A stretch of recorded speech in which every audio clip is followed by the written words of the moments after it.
अस्सलाम वालेकुम व्यूअर्स, मैं हूं समीना पाशा। उम्मीद है आप लोग खैरियत से होंगे। व्यूअर्स, कुछ अहम खबरें और अपडेट्स लेकर इस व्लॉग में आपके सामने हाजिर है जनाब। एक तो आपको अपडेट करेंगे कश्मीर की सूरत हाल से मुतालिक, जहां पे बहुत ख़तरनाक और खौफनाक किस्म की खबरें आ रही हैं और वो क्यों इस तरह की सिचुएशन बन गई है कशीदा सी, कुछ समझ में नहीं आ रहा। क्योंकि बज़ाहिर तो मामलात सेटल होने की तरफ जा रहे थे, लेकिन फिर से ऐसा लग रहा है कि कोई शरारत कर रहा है बाकायदा और जानबूझकर, जैसे कोई हालात ख़राब किए जा रहे हो। ये क्या हो रहा है, इसके ऊपर बात करेंगे। अब ये भी बताया जा रहा है कि कुछ लोग वहाँ पर जाँ बहक हो गए हैं और रेंजर्स भी वहाँ पहुँच गए और काफ़ी ज़्यादा शदीद वहाँ पे झड़पें जारी हैं। तो लेटेस्ट सिचुएशन आपको बताएंगे। इसके साथ साथ बात करेंगे जी, आज कौमी असम्बली के इजलास की बड़ा धुआंधार इजलास हुआ, जिसमें उमर अयूब साहब ने एक बड़ी ज़ोरदार किस्म की तकरीर की और उस तकरीर के जवाब में ख्वाजा आसिफ साहब ने भी काफ़ी बमबारी की। और उसके बाद जो मीडिया का भी इसमें एक बायस्ड किरदार है, उसके ऊपर भी थोड़ी बात करेंगे। इसके साथ साथ आपको बताएंगे कि आज काजी साहब ने भी एक केस के सिलसिले में क्या रिमार्क्स दिए हैं, जो बेसिकली सहाफ़ियों को हरासा करने का केस था।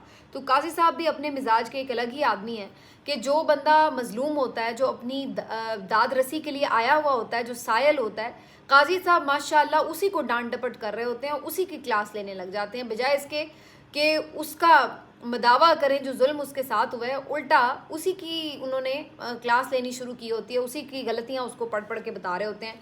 तो ये एक अजीब व गरीब किस्म का दौर जो है हम काजी साहब का देख रहे हैं अपनी आंखों से।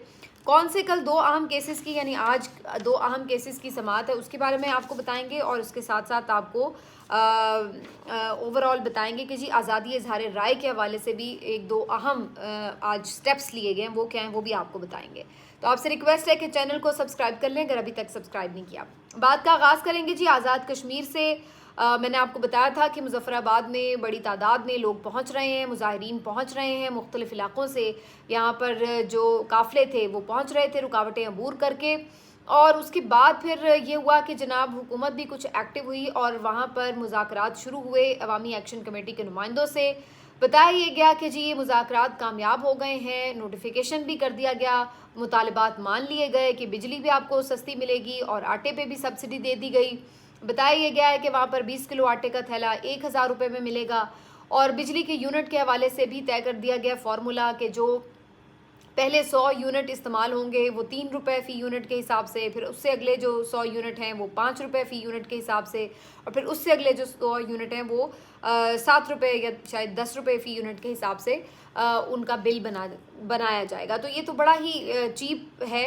खैर, जो इलेक्ट्रिसिटी उन्हें मिलेगी एज़ कम्पेयर टू पाकिस्तान, जहाँ पर इस वक्त हम तकरीबन 60 रुपये के फ़ी यूनिट बिल के ऊपर जो है वो जा चुके हैं तकरीबन।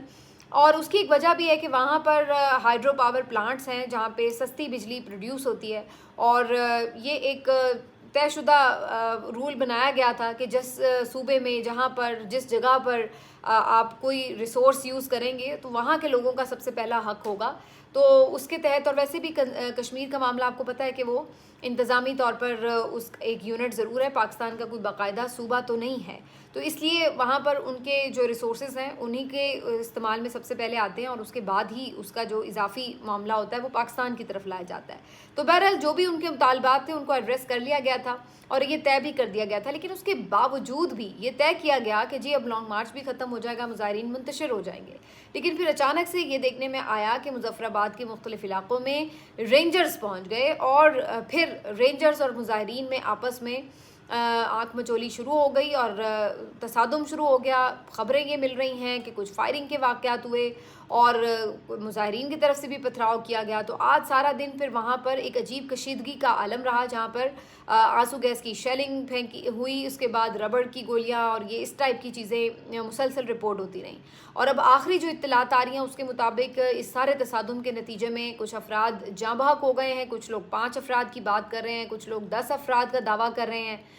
और ये भी खबर आ रही है कि अब उन अफराद की लाशें भी सड़क पर रख कर एहतजाज किया जा रहा है रात के इस पहर भी। और लोग वहाँ पर जो है मुजाहिरीन मुसलसल नारेबाजी कर रहे हैं और फ़िज़ा बदस्तूर कशीदा है। तो ये सारी सूरत हाल जो है ये बिल्कुल अनबिलीवेबल भी है और अंडरस्टैंडेबल भी नहीं है, इसलिए कि समझ नहीं आ रही कि जब मामला तय हो गए थे तो आखिर क्या ज़रूरत पेश आई थी कि वहाँ पर रेंजर्स पहुँच जाते और वहाँ पर इस तरीके से आमना सामना होता मुजाहिरीन का। बाद में खैर रेंजर्स को वहाँ से निकाल लिया गया, लेकिन अल्टीमेटली वहाँ पर जो फ़िज़ा बन चुकी है अजीब सी है कि जहाँ पर पुलिस और इंतज़ामिया के लोग नज़र आते हैं, उनकी लड़ाई शुरू हो जाती है मुज़ाहिरीन के साथ, और अदरवाइज़ बहुत सारे इलाके ऐसे हैं जहाँ पर कोई इंतज़ामिया या पुलिस वगैरह सिरे से नज़र ही नहीं आ रही। तो एक अजीब सी सूरत हाल है, बड़ी खौफनाक मनाजिर हैं। हम 2 दिन से इसको रिपोर्ट भी कर रहे हैं और बार बार ये इसरार कर रहे हैं कि इसको होशमंदी के साथ, दानिशमंदी के साथ डील किया जाए। ये बहुत सेंसिटिव एरिया है, यहाँ पर ये इस तरह की आग किसी तौर भी पाकिस्तान के मफाद में नहीं है, लेकिन इसके बावजूद बार बार पै दर पे वही बेवकूफ़ियाँ, वही गलतियाँ, वही ताकत का अंधा बेदरीग इस्तेमाल और वही अना की लिपटी हुई साजिशें, ये सब हमें यहाँ पर नज़र आ रहा है। तो ये इतना मामला बढ़ना ही नहीं चाहिए था, इसको पहले ही टैक्टफुली डील करना चाहिए था, लेकिन अफसोस कि ये सारा कुछ हुआ है। अब अल्लाह करे कि ये मामला अभी भी सिमट जाए, लेकिन ऑलरेडी काफ़ी नुकसान हो चुका है। देखिए, एक भी कोई बंदा अगर जाँ बहक हुआ है तो वो भी एक नाकाबिले तलाफ़ी नुकसान है, और उसको तो वापस नहीं किया जा सकता, रिवर्स नहीं किया जा सकता।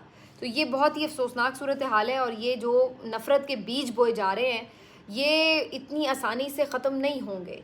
इसको आपने जो काम शुरू किया हुआ है थ्रू आउट एक ताकत के इस्तेमाल का, ये पाकिस्तान के अंदर भी, कश्मीर में भी, हमें थ्रू आउट सिर्फ नफ़रत और आग और इंतकाम और बदला और दूरियां यही कुछ दे रहा है। इसके अलावा इसमें हमें कुछ नज़र नहीं आ रहा। तो ये एक बहुत अनफॉर्चुनेट सी सिचुएशन है, लेकिन ये जारी व सारी है। आज कौमी असम्बली के इजलास में भी आज़ाद कश्मीर के ऊपर भी बात हुई है, PTI ने इसके ऊपर भी आवाज़ उठाई है। इसके साथ साथ जो ओवरऑल आज उमर अयूब साहब की तकरीर थी, बड़ी सख्त तकरीर की उमर अयूब साहब ने, और उन्होंने आज के रोज़ ख़ास तौर पर जो DGISPR की प्रेस कॉन्फ्रेंस है उसका पहले भी खैर जवाब दिया जा चुका PTI की तरफ से। आज ऑफिशियली उनको असम्बली के फ्लोर के ऊपर जो है उन्होंने इसके ऊपर बात की है। उन्होंने लफ्ज़ ये इस्तेमाल किए कि जो उनकी प्रेस कॉन्फ्रेंस है इन टोटल उसको हम रिजेक्ट करते हैं, मुस्तरद करते हैं, और कहा कि ये एक सियासी प्रेस कॉन्फ्रेंस थी, किसी तौर ये काबिल कबूल नहीं थी।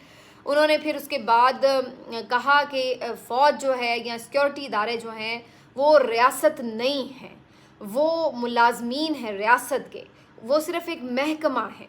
और फिर उन्होंने आइन में उनका किरदार भी पढ़ के सुनाया कि आइन तो ये वाज़े है कि उनका सियासत में कोई किरदार नहीं होगा, तो फिर इस किस्म की सियासी प्रेस कॉन्फ्रेंस क्यों की गई, ये उन्होंने सारी चीज़ें पढ़ के बताई, कंडेम किया। फिर खलाई मखलूक का नाम ले लेके उन्होंने काफ़ी ताने भी मारे, और उसके साथ साथ फिर उन्होंने जो ओवरऑल इस वक्त और 2-3 मामलात हैं उसके ऊपर भी बात की। जो आज़ादी अदलिया की बात हो रही है उसके ऊपर भी बात की कि क्यों जजेस के ख़त के मामले को आगे नहीं उस तरह से तेज़ी से बढ़ाया जा रहा है, और ये क्यों मामलात पेश आ रहे हैं कि जजेस ये इल्ज़ामात लगा रहे हैं, मुदाखलत क्यों की जा रही जजेस के काम में।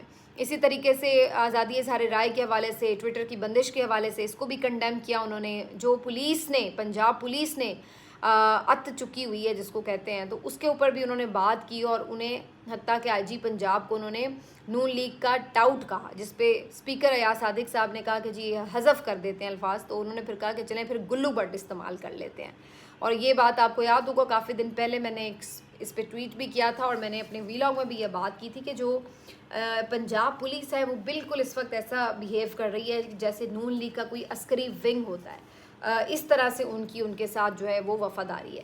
तो ये एक अनफॉर्चुनेट बात है कि जो हमारे रियासती इदारे हैं वो किस तरीके से इस वक्त पोलिटिसाइज हो चुके हैं और उनको एक्सप्लॉइट किया जा रहा है, ये बहुत खौफनाक बात है। बहरहाल जी, उमर अयूब साहब की ये जो सारी तकरीर थी काफ़ी सख्त तकरीर, फिर ज़ाहिर उसमें उन्होंने जो उनके असीरान हैं इमरान खान साहब की रिहाई, इन सब के हवाले से भी बातचीत की। बार बार उनकी तकरीर के दौरान आवाज़ वगैरह जाती रही, म्यूट की जाती रही, लेकिन बहरहाल जो मुद्दा था वो बयान तो हो ही रहा था।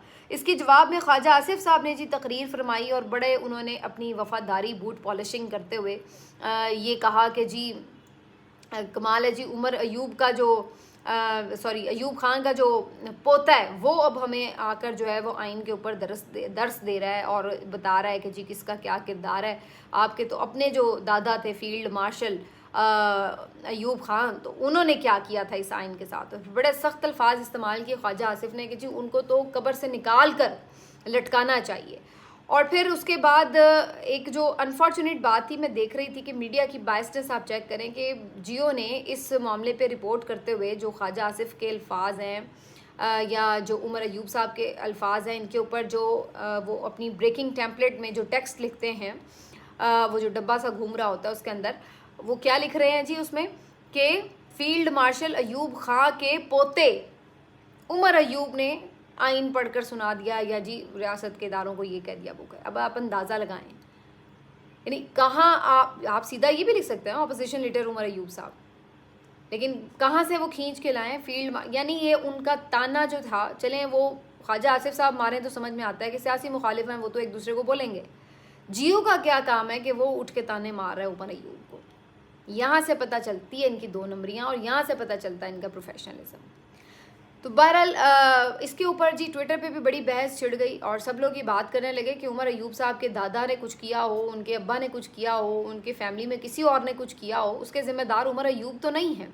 अगर उनके दादा एक डिक्टेटर थे भी तो ये तो अच्छी बात है, इस बात को तो अप्रिशिएट करना चाहिए कि वो आज तारीख की सही सिमत पे खड़े हैं और बल्कि डिक्टेटरों को ललकार रहे हैं, उनके सियासी किरदार को गलत कह रहे हैं। तो ये तो उन्हें अप्रिशिएट करने की बात है कि हालांकि वो जिस फैमिली से थे उन्हें तो डिक्टेटरों के साथ खड़े होना चाहिए था, लेकिन आज वो अगर डिक्टेटर्स के जुल्म को गलत कह रहे हैं, उसके खिलाफ आवाज़ बुलंद कर रहे हैं, तो ये तो ज़्यादा अच्छी बात है।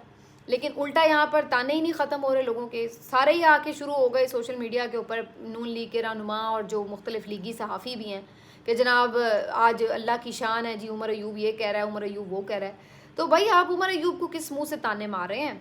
आपने ताने मारने हैं तो फिर ख्वाजा आसिफ साहब को भी तो मारिए ना। इनकी तो पूरी जो पार्टी है उसकी जिस तरह से नरिशमेंट हुई है, जिस तरह से नवाज शरीफ साहब की नरिशमेंट हुई है पूरी इसकी नर्सरी में GHQ की, तो उसके बारे में फिर आपका क्या ख्याल है? फिर वहाँ पे भी आप यही ताने मारें। मैं अपने ज़ाती अगर अपने आप को ख्यालात का इजहार करूँ इसके ऊपर, तो मेरा ख्याल है ना तो PTI को नून लीग को ताने मारने चाहिए इस मामले पर, ना नून लीग को PTI को मारने चाहिए, ना पीपल्स पार्टी को इसमें घुसना चाहिए। उसकी वजह क्या? उसकी वजह यह है कि कभी ना कभी कहीं ना कहीं इन तमाम जो सियासी जमातें हैं उनके जो लीडर्स हैं उनको कहीं ना कहीं इस्टेब्लिशमेंट की सपोर्ट हासिल रही है, किसी को ज़्यादा, किसी को कम, किसी को बहुत नरिशमेंट, किसी को थोड़ी नरिशमेंट, लेकिन सब उसी नर्सरी में परवान चढ़ी हैं।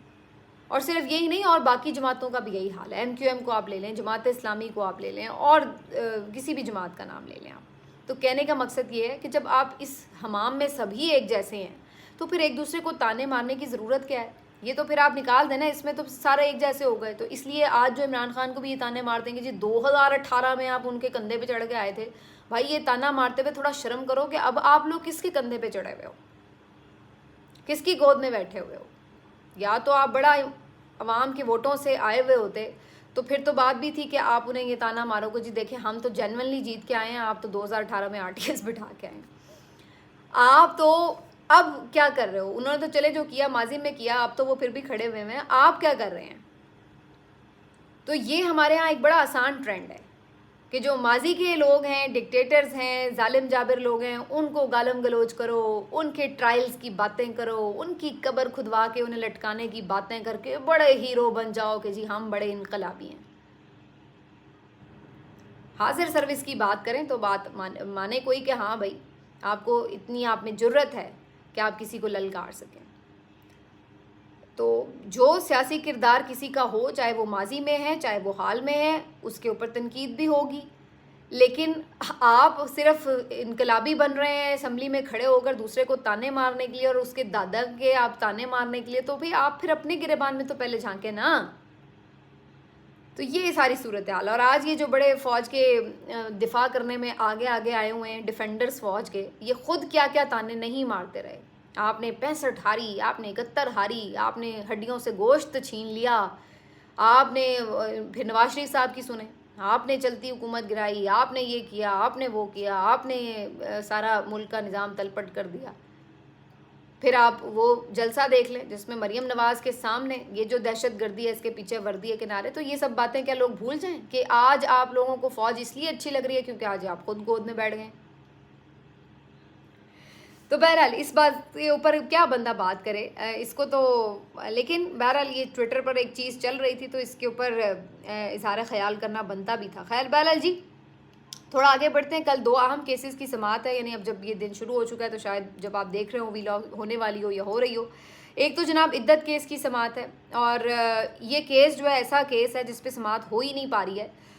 कभी वकील भाग जाते हैं, मुसलसल पहले वकील भागते रहे, फिर वकील आए, मुश्किल से सलमान अकरम राजा साहब ने दलाइल दिए अपने हक़ में, तो उसके बाद अब वकील ने दलाइल देने थे, लेकिन उसके बाद वकील नहीं आ रहे, फिर वकील आना शुरू हुए, तो अब जनाब जज साहब पिछली दफ़ा छुट्टी पे चले गए, तो अब दुआ है कि जज साहब आ जाएं ताकि ये केस किसी तरफ लगे।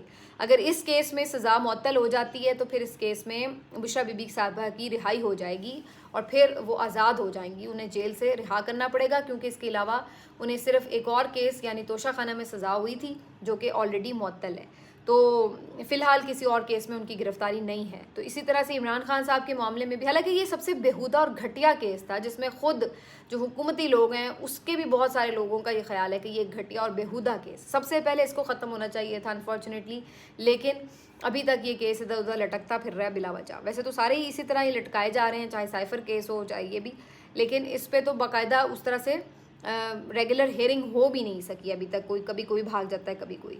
और दूसरा जी, नैब तरमीम का जो केस है जिसको इमरान खान साहब ने चैलेंज किया था, आपको याद होगा जब ये PDM की हुकूमत बनी थी तो इन्होंने अपनी मर्ज़ी से कुछ नैब लॉज में तरमीम कर दी थी, और उसके तहत इन्होंने फिर अपने सारे जो नैब केसेस थे वो खुद ही ख़त्म करवा लिए थे।